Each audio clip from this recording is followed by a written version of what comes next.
এখন পশ্চিমা বিশ্বে ডক্টর ইউনূসের সরকারের বিরুদ্ধে রীতিমতো ভয়েস রেজ করা হচ্ছে। শেখ হাসিনার সরকার যদি ফ্যাসিস্ট হয়, এখন এই সরকার তাহলে কি? এরে কিভাবে আপনি আখ্যায়িত করবেন? এখন এটার পার্থক্যটা করতে হবে আপনাকে, যে আপনি একটা ফ্যাসিজমে থাকা অবস্থায় আপনি কথা বলতে পেরেছেন, আপনি স্বাধীন মত প্রকাশ করতে পেরেছেন, আপনাকে বড়জোর তারা হুমকি দিয়েছে, কিন্তু আপনাকে 1000 জন সাংবাদিককে জেলে পড়েনি, তার ভিতরে 12 থেকে 14 জন সাংবাদিকের নামে হত্যা মামলা আসামি বানায়নি, এবং একটি দলের হাজার হাজার কর্মীকে জেলে পড়েনি।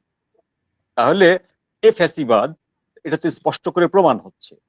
তো ফ্যাসিবাদী আপনি একে প্রমাণ করতে পারবেন না, পাচ্ছেন না, এই জন্য পাচ্ছেন না যে যে ব্যক্তিরা আওয়ামী লীগকে ফ্যাসিবাদ বলতো সেই ব্যক্তিরা এই ফ্যাসিবাদকে পেট্রোনাইজ করছে। যে ব্যক্তিরা, যে ধরুন আমাদের শক্তিশালী মাধ্যমটা কি? শক্তিশালী মাধ্যম হচ্ছে প্রচার মাধ্যম, আমাদের শক্তিশালী মাধ্যম হচ্ছে শিক্ষিত জনগণ, আমাদের কৃষক সমাজ বা আমাদের শ্রমিক সমাজ কিন্তু এর সাথেও নাই, পাচেও নেই, তাই না? তো আমাদের এই যে শিক্ষিত যে শ্রেণীটা, এই যে হিপোক্রেটিক যে আচরণটা করছে, এই শিক্ষিত শ্রেণীটাই আওয়ামী লীগের ফ্যাসিবাদের প্রতিবাদে বর্তমানে প্রচলিত ফ্যাসিবাদকে লেজিটিমেসি দিচ্ছে, জাস্টিফাই করছে। তাহলে আপনি কার কাছে যাবেন? তাহলে আপনি প্রতিকারটা কোথায় পাবেন? আমার যেটা মত সেইটি হচ্ছে, বাংলাদেশে যেহেতু এটির কোনো স্পষ্ট বা সুনির্দিষ্ট কোনো লক্ষ্য নেই, এটিকে দমন করার উদ্যোগ নেই, আওয়ামী লীগের কর্মীরা প্রাণের ভয়ে, জেলের ভয়ে এখনো লুকায়িত, বা অন্যান্য যারা পার্টিজান না, যারা কোনো পার্টি করে না, সাধারণ মানুষ, তারা মব সন্ত্রাসের ভয়ে, জেলের ভয়ে তারা তাদের প্রাণ ওষ্ঠাগত। তাহলে উপায়টা কি? তাহলে একটি মাত্র উপায় হচ্ছে, যারা এই গোষ্ঠীকে বসিয়েছে তারাই শুধুমাত্র পারে এই গোষ্ঠীকে এখান থেকে সরাতে। তো সেই বিষয়টা আমরা পরে আসবো, আমি শুধু এইটুকু বলে রাখি যে আমরা ডিপ স্টেটের কথা জানি, আমরা আইএসআই এর কথা জানি, আমরা তুরস্কের কথা জানি, যে এই কতগুলো শক্তি অপশক্তি মিলে এরকম একজন লোককে তারা ম্যানুফ্যাকচার করেছে, এরকম একজন লোককে তারা এখানে বসিয়েছে। বসানোর পরে দেশে একটা অরাজক পরিস্থিতি সৃষ্টি হবে, সেই অরাজক পরিস্থিতির ভেতর দিয়ে ওই যে শক্তিগুলো তাদের নির্দিষ্ট যে পারপাস সেগুলো সার্ভ করবে, তাদের নির্দিষ্ট যে ইয়ে আছে, কাঙ্ক্ষিত লক্ষ্য, তারা সেটি অর্জন করবে। কিন্তু সেই অর্জন করার সময়ও একটা টাইম লিমিট আছে, এতদিনের ভিতরে অর্জন করতে হবে। তোমাকে আমরা তো বছরের পর বছর অনির্দিষ্ট সময় দিতে পারবো না। সেই জন্য আমি বলছি যে 1 বছর হয়ে গেল এবং এখন অলরেডি ভয়েস রেজ করা হচ্ছে। এখন পশ্চিমা বিশ্বে ডক্টর ইউনূসের সরকারের বিরুদ্ধে রীতিমতো ভয়েস রেজ করা হচ্ছে বিভিন্ন দেশে। যেমন যেমন আপনি ধরুন ফ্রান্সের প্রেসিডেন্ট সাক্ষাৎ করতে না চাওয়া, বা ব্রিটেনের প্রেসিডেন্টের আপনার সাক্ষাৎ করতে, প্রধানমন্ত্রী সাক্ষাৎ করতে না চাওয়া, তারপরে জাতিসংঘের থেকে সতর্কবাণী দেওয়া ইনক্লুসিভ নির্বাচনের জন্য, তারপরে আন্তর্জাতিক অপরাধ আদালতে ডক্টর ইউনূসের নামে মামলার ব্যাপারটা আছে, তারপরে টিউলিপ সিদ্দিকী ডক্টর ইউনূসের নামে উকিল নোটিশ পাঠিয়েছে। এরকম একাধিক ঘটনা আছে, যে ঘটনাগুলোর প্রমাণ হচ্ছে যে এই সরকারের বিরুদ্ধে পশ্চিমা শক্তি যারা বসিয়েছে তারাও এখন আর সন্তুষ্ট না। কারণ তারা বুঝতে পারছে যে এই সরকার একটি জঙ্গিবাদী গোষ্ঠীকে ক্ষমতায় বসিয়ে বাংলাদেশটাকে ধ্বংস করার জন্য পরিকল্পনা করছে। এবং সেই জন্য সর্বশেষ যে উদ্যোগটি তারা নিচ্ছে, সেই উদ্যোগটি হলো কোয়াডের। কোয়াড আপনি জানেন যে কোয়াড হচ্ছে মার্কিন যুক্তরাষ্ট্র, ভারত, জাপান এবং অস্ট্রেলিয়ার একটি সামরিক জোট, একটি স্বার্থ সংশ্লিষ্ট জোট। এই কোয়াডের সর্বশেষ বৈঠকটি হয়েছিল ডোনাল্ড ট্রাম্প ক্ষমতায় বসার দিন, বসার ওই মাসে। এবং তারপরে এই 6 মাস পরে গত পরশুদিন এই কোয়াডের বৈঠক শুরু হয়েছে, আজকে পর্যন্ত চলবে, 3 তারিখ পর্যন্ত চলবে এই কোয়াডের বৈঠকটি। এইবারের আলোচনায় প্রথমত অংশ নিচ্ছে হচ্ছে ওই 4টি দেশের পররাষ্ট্রমন্ত্রীরা। এই পররাষ্ট্রমন্ত্রীদের আলোচনা শেষে পরে এই বছরের শেষের দিকেই বা কয়েক মাস পরে বসবে 4টি দেশের সরকার প্রধান। এই কোয়াডের 4টি দেশ মানে আপনার আমেরিকা, ইন্ডিয়া, অস্ট্রেলিয়া, আরেকটা যেন কোন দেশ? জাপান। জাপান। এখন আমি জাপান আমি এই কোয়াডের ব্যাপারে আমি শুনতে পেয়েছি বাংলাদেশকেও তারা অন্তর্ভুক্ত করতে চাচ্ছে। সেই লক্ষ্যটা কি, কিভাবে, আমি আপনার কাছে প্রশ্নটি রাখলাম।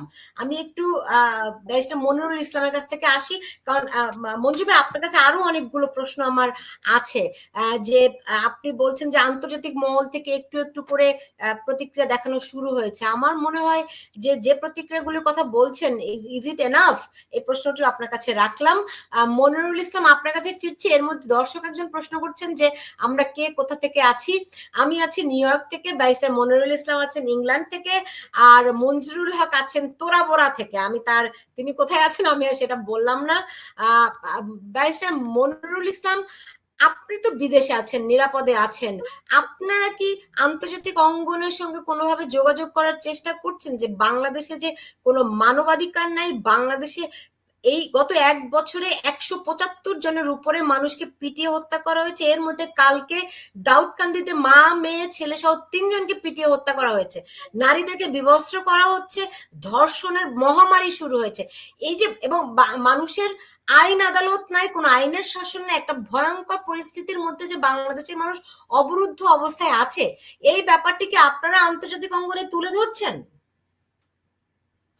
ধন্যবাদ আপনাকে, ধন্যবাদ জানাচ্ছি মঞ্জু ভাইকে এবং যারা শুনছেন সবাইকে। আসলে বিষয়টা হচ্ছে কি, দেখেন, বাংলাদেশের ব্যাপারে আপনি যে কথাটি বললেন সেই কথাগুলোর সাথে একমত পোষণ করেই বলছি। গতকালের 2টি ঘটনা আমি উল্লেখ করতে চাই। 2টি ঘটনা বলতে 2 জন প্রতিবন্ধী মানুষকে পিটিয়ে হত্যা করা হয়েছে।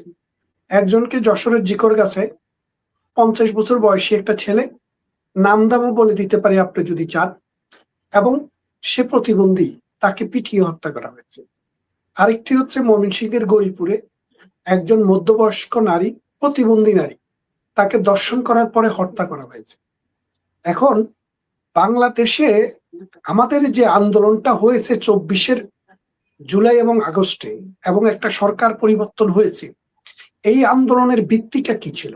আন্দোলনের মূল ভিত্তিটা ছিল যে আগের সরকার ভালোভাবে দেশ চালাতে পারছে না, আগের সরকার মানুষকে মানবাধিকার দিচ্ছে না, গণতন্ত্র দিচ্ছে না, এই দিচ্ছে না, সেই দিচ্ছে না। সেই জন্য চেঞ্জ ফর ডেভেলপ, অর্থাৎ একটা নতুন শক্তিকে ক্ষমতায় আনতে হবে যারা মানুষের জীবনকে ব্যস্ত বানিয়ে দেবে, বাংলাদেশটাকে ব্যস্তের বাগান বানিয়ে দিবে, এবং মানুষের জীবন, মানুষের মান, মানুষের সম্পদ, অর্থনীতি, সমাজনীতি, রাজনীতি সবকিছু নোবেল পাওয়ার যোগ্যতায় চলে যাবে, সে আশায়।